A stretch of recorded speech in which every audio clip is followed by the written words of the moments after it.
Suheldev Bharatiya Samaj party के राष्ट्रीय अध्यक्ष ओम प्रकाश राजभर द्वारा सावधान रथ यात्रा निकाला जा रहा है।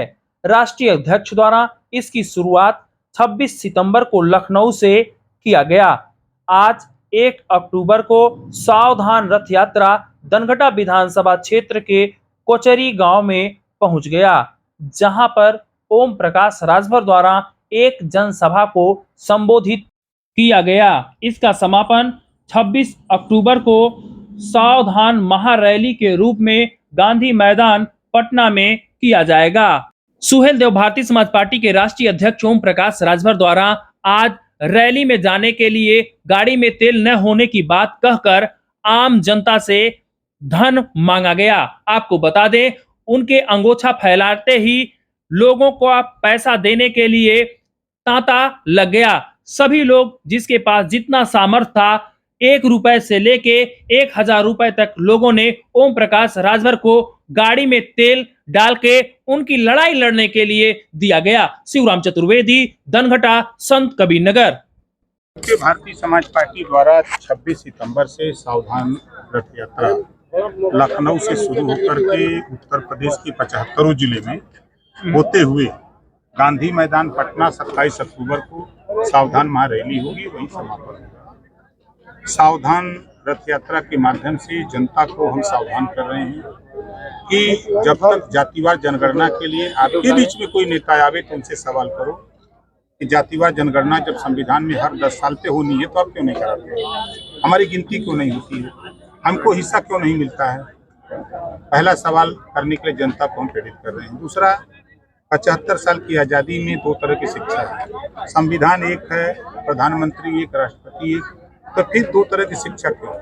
एक समान, अनिवार्य और फ्री शिक्षा। अमीरों के कर्जे आरबीआई से लोन लेने के बाद रिजर्व बैंक ऑफ इंडिया से जब लोन लेते हैं तो उनके कर्जे माफ हो सकते हैं, तो गरीबों के घरेलू बिजली का बिल क्यों नहीं माफ हो सकता? चौथा चीज हम चाहते हैं कि देश में जो बेरोजगारी, रोजगार परक शिक्षा, कलम बनाना, घड़ी बनाना, मोबाइल बनाना, रेडियो, ट्रांजिस्टर, लैपटॉप, इस तरह के 100 विषय बने और एक विषय पढ़ना कक्षा 4 से अनिवार्य कर दिया जाए। अगर ये बच्चे 4 साल, 5 साल, 6 साल उनको पढ़ाया जाए, सिखाया जाएगा तो ये रोजगार खुद करने लगेंगे, अपनी दुकान खोल के अपनी जीविका खुद चलाएंगे। इस तरह से जो बड़े पैमाने पर बेरोजगारी है उसमें गिरावट लाई जा सकती है। हम प्रदेश में गरीबों का इलाज फ्री में चाहते हैं। जब इस देश में अमीरों के ऊपर मुसीबत आ रही है, विपत आ रही है, तो उनका इलाज फ्री में हो जा रहा है, आरबीआई का पैसा फ्री में माफ हो जा रहा है। तो गरीब कमजोर जो लोग हैं, जो दवाई के अभाव में मर जा रहे हैं, इलाज नहीं हो पा रहा है, तो इनके लिए कानून बने कि कोई भी जाति का गरीब हो उसका इलाज सरकारी पैसे से फ्री में। इस तरह की व्यवस्था हम प्रदेश में कराने के लिए जनता को जागरूक कर रहे हैं कि जनता जागो और नेताओं से भी ये सवाल करो, और आपको भी कह रहा हूँ, आप भी जागो थोड़ा। पत्रकार आयोग के सवाल पे कोई नेता नहीं बोलता है। सदन में मैंने जब आवाज उठाई तो कोई नहीं बोलता है। आप लोग टीवी पे चलाते हो, बहुत आप लिखते हो अखबार में, तो थोड़ा एक दिन जैसे वो सो जाते हैं सदन में, वैसे ही आप लोग सो जाओ कर दी। सर, ये 4 साल आप मंत्री पद पर बने रहे, इसके बाद आपने क्या अपने लोगों के लिए क्या मांगा और क्या 18 महीने मैं मंत्रालय में ही सिर्फ था। इन्हीं बिंदुओं को लेकर के मैं लड़ता रहा। जातिवार जनगणना, घरेलू बिजली का बिल माफ करने को लेके, एक समान अनिवार्य फ्री शिक्षा, रोजगार परक शिक्षा और गरीबों के बिजली का बिल माफी को लेकर सरकार से लड़ते रहे।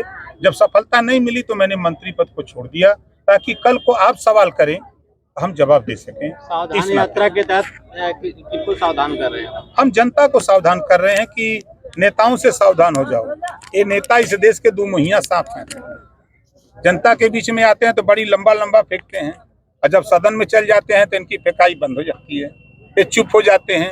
इस नाते हम जनता को जागरूक कर रहे हैं कि नेता हमें पानी पिलाओ, चाय पिलाओ, खाना खिलाओ, लेकिन इनसे सवाल करो। जब तक आप बोलोगे नहीं तब तक ये सुनेंगे नहीं। अब फिर क्या किसी पार्टी के साथ गठबंधन होगा या आपकी पार्टी के साथ? देखिए, अभी तो हम 25 करोड़ आबादी में जनता के बीच में उनकी समस्या को सुन रहे हैं और आंदोलन को चला रहे हैं। उन्हीं के पैसे से चलाते हैं। हमारे पास न कोई टाटा बिरला डालमिया नहीं है। अभी आपने देखा ना कि कोई 2000, कोई 1000, कोई 100, कोई 1 रुपया, कोई 10 रुपया, कोई 50 रुपया, 10 रुपया। इस तरह हम जहाँ भी जाते हैं, जब तेल कम होता है तो फिर इन्हीं से मांग लेते हैं, चल लेते हैं। सर, ये कुछ लोग कह रहे हैं ब्लैक मनी को व्हाइट करने का ये तरीका है आपका।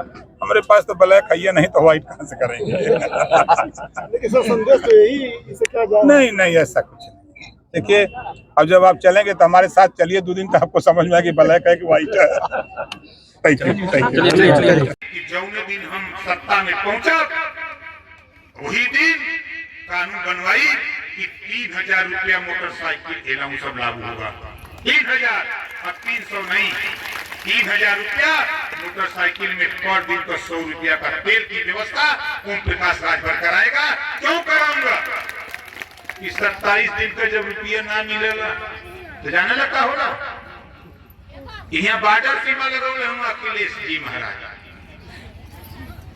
बलिया का सिपाही दरोगा बादा, गाजीपुर का सिपाही दरोगा गाजियाबाद, आपके गोरखपुर का सिपाही दरोगा गाजियाबाद, आजमगढ़ का सिपाही का दरोगा आगरा।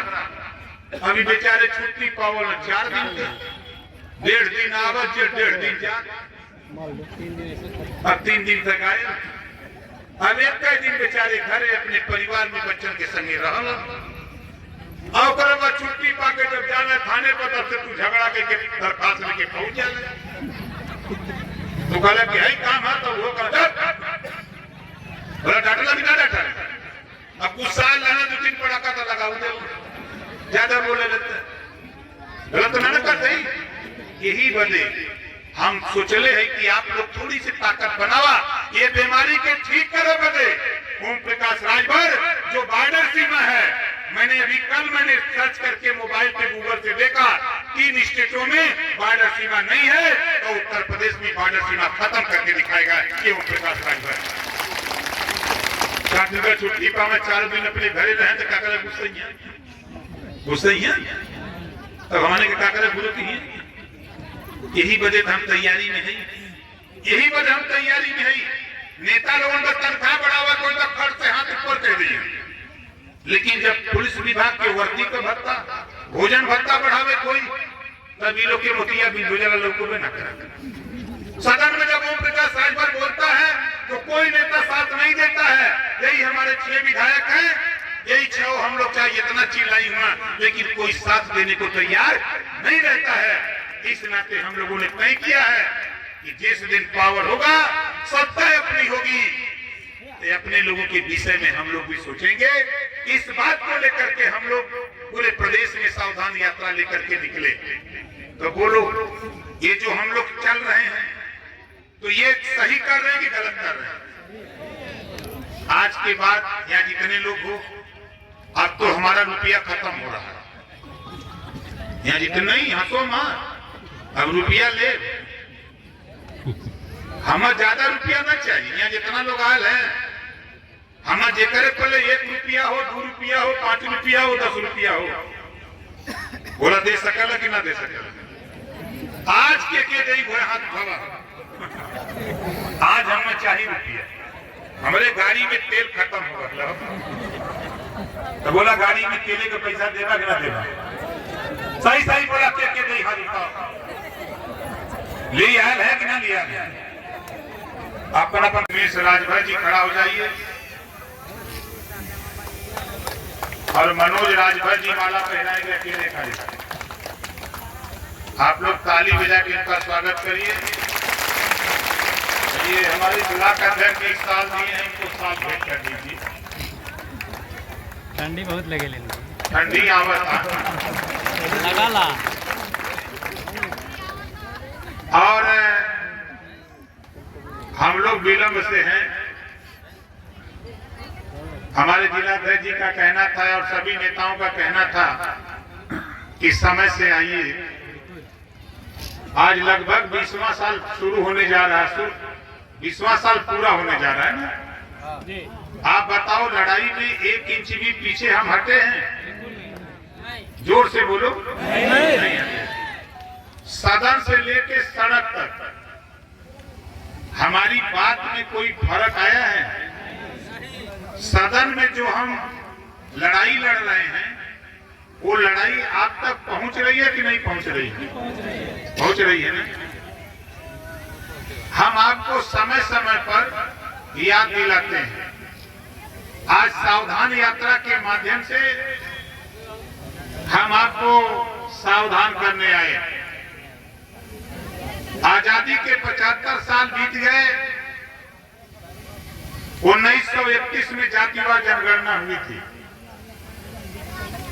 बाबा साहब डॉक्टर अंबेडकर जी ने संविधान में व्यवस्था दिया, हर 10 साल पे जातिवार जनगणना होनी चाहिए। जब तक जातियों की गिनती नहीं होगी तब तक किसी को हिस्सा बराबर मिलने वाला नहीं। हम जातिवार जनगणना को लेकर के रथ यात्रा शुरू किए। हमारे पत्रकार भाई पूछते हैं आप किसको सावधान कर रहे हो? हम सावधान इनको कर रहे हैं और आपको भी कर रहे हैं कि जातिवार जनगणना जब तक नहीं होगी तब तक जिसकी जितनी संख्या भारी उसकी उतनी हिस्सेदारी नहीं मिलेगी। हमारे पत्रकार भाई बातचीत कर रहे हैं, एक बड़ी कवरेज करके टीवी अखबारों में नेताओं को कवरेज देते हैं, लेकिन जब इनकी लड़ाई लड़ने को होता है, पत्रकार आयोग के गठन की बात आती है तो नेता नींद में हो जाते हैं। मैं इनसे भी कहूंगा कि जब नेता नींद में आ जाते हैं आपकी लड़ाई के समय, तो थोड़ा नेताओं के भी रैली में आप भी नींद में आ जाओ ताकि नेता लोग जाग जाए। हमारे फोटोग्राफर साथी हैं, आज उनको दुर्घटना बीमा की आवश्यकता है, कानून बनाने की आवश्यकता है, लेकिन जब सदन में कानून बनाने की बात आती है, नेता की तनख्वाह बढ़ाने की, उनका जो है विधायक निधि बढ़ाने की, तो नेता तुरंत हाथ उठा देता है। लेकिन जब आपके बात आती है तो नेताओं को मोतियाबिंद हो जाता है। नेताओं के मोतियाबिंद का ऑपरेशन करना है। वो लोग करोगे भी नहीं करोगे? कितने लोग करोगे? जरा हाथ उठाओ। क्यों करना है? आज इस देश में दो तरह की शिक्षा है। अमीर का बेटा अलग, गरीब का बेटा अलग। दो तरह की शिक्षा है। गरीब का बेटा प्राइमरी में सरकारी स्कूल में क से कबूतर, और अमीर का बेटा प्राइमरी में क से कंप्यूटर। अब दोनों पढ़ते पढ़ते इंटर पास कर लिए, दोनों नौकरी के लिए अप्लाई करते हैं तो पेपर एक आता है। नौकरी के लिए अप्लाई करते हैं तो पेपर एक आता है, वहीं गरीब फेल हो जाता है, अमीर पास हो जाता है। इसी नाते हम आपको सावधान करने के लिए निकले हैं। इस देश में जो पढ़ाई अमीर के बेटा बेटी को है, वही पढ़ाई गरीब के बेटा बेटी को भी होनी चाहिए। शिक्षा एक समान होनी चाहिए। शिक्षा एक समान होनी चाहिए, फ्री होनी चाहिए और अनिवार्य होनी चाहिए। कापी, किताब, फीस, दवाई, भोजन, वजीफा, कपड़ा, जूता, मोजा, टाई, बैग, सारी व्यवस्था सरकारी स्कूल में पढ़ने वाले बच्चों को फ्री होनी चाहिए। और होनी चाहिए कि नहीं होनी चाहिए? और शिक्षा, जो पढ़ाई, जो पाठ्यक्रम, जो किताब प्राइवेट स्कूल में, वही सरकारी स्कूल में होना चाहिए। दूसरी चीज, हम तीसरी चीज क्या चाहते हैं? अभी बड़ी चर्चा रही है, यहाँ जितने लोग राजभर जी लोग आए ध्यान से सुन ला। अभी 10 दिन पहले मुख्यमंत्री से मिलल रहे। हाई कोर्ट का आदेश आया बा 11 मार्च 2022 कि भर राजभर जाति को अनुसूचित जनजाति में शामिल कर दिया जाए। जिस दिन इस बात को मैंने सुना तो मैं इस बात को मुख्यमंत्री से मिला तो उन्होंने कहा कि हाई कोर्ट से नकल ले आओ तब आगे बात की जाए। मैं हाई कोर्ट से नकल निकाल करके लेके सीएम साहब से मिला, उनको जब समझाया तो उन्होंने कहा कि देखो ये काम दिल्ली से होना है, हम उत्तर प्रदेश से प्रस्ताव भेज देंगे, हम भी मेहनत करेंगे, आप भी मेहनत करो, ये पास हो जाएगा तो तेरी जाति के बच्चे पढ़ लिख करके डॉक्टर, मास्टर, इंजीनियर, कलेक्टर बनने लगेंगे। 100 रुपए में आप एमए कर, बीएससी कर लोगे, बीए कर लोगे। एक प्राविधान है तो अनुसूचित जनजाति में शामिल करने के लिए उत्तर प्रदेश से 71 साल में मेहनत करके हम लोगों ने पहली बार प्रस्ताव अनुसूचित जनजाति में शामिल करने का दिल्ली भेजने के लिए मुख्यमंत्री जी सहमत हुए। तो बताओ ये काम सही है कि गलत है? कितने लोगों को सही है, जरा हाथ उठाओ। सही है ना? दूसरा काम, भूमाफिया के नाम पर, भूमाफिया के नाम पर गरीब, कमजोर, भूमिहीन दशकों से कहीं बसे हैं, गांव में रंजिश बस उनके मकान गिराए जाते हैं, छत गिराए जा रहे हैं। जब सीएम साहब से मिला, उनको अवगत कराया, तो उन्होंने अपने चीफ सेक्रेटरी को बुलवाया और कहा कि देखो उत्तर प्रदेश में इकलौता नेता ओम प्रकाश राजभर है जो किसी से डरता नहीं है और सच के सिवा कुछ कहता नहीं। ये जो कह रहा है इस बात में इसके दम है। और आज के बाद हम ये नहीं सुनना चाहते कि गरीबों की झोपड़ी गिराई जा रही, गरीबों का छत गिराया जा रहा है। एक तरफ हम छत बनाने के लिए कहते हैं और दूसरी तरफ झगड़े में ला करके गरीबों की छत अगर गिराए गए आज के बाद हमसे बड़ा दुश्मन ये सुन लो कोई नहीं होगा। ये बात मुख्यमंत्री ने कहा मुझसे। ये दो काम को लेकर के सीएम से मिला, तो बताओ ये सही काम है कि गलत है? सही है। अब चौथा काम देखो, यहाँ जितने लोग आए हम लोग बराबर प्रयास कर रहे हैं कि रोज बेरोजगारी चरम पे जा रही है। आज बच्चे पढ़ लिख करके बेरोजगार हो रहे हैं। हमारी कोशिश हो रही है, हमारी पार्टी के नेताओं की कोशिश हो रही है कि देश में रोजगार परक शिक्षा, मोबाइल बनाना, मोटरसाइकिल बनाना, पंखा बनाना, टेलीविजन बनाना, लैपटॉप बनाना, इस तरह के 100 विषय बने और कक्षा 4 से एक विषय हर जाति के बेटा बेटी को पढ़ना देश में अनिवार्य कर दिया जाए। ये कानून बनना चाहिए। अब आप मालिक लोग हो, आप बताओ, जिसके बेटा बेटी को 4 साल, 5 साल, 6 साल मोबाइल बनाने सिखाया जाए, पढ़ाया जाए, तो बताओ वो सीख लेगा कि नहीं सीख लेगा?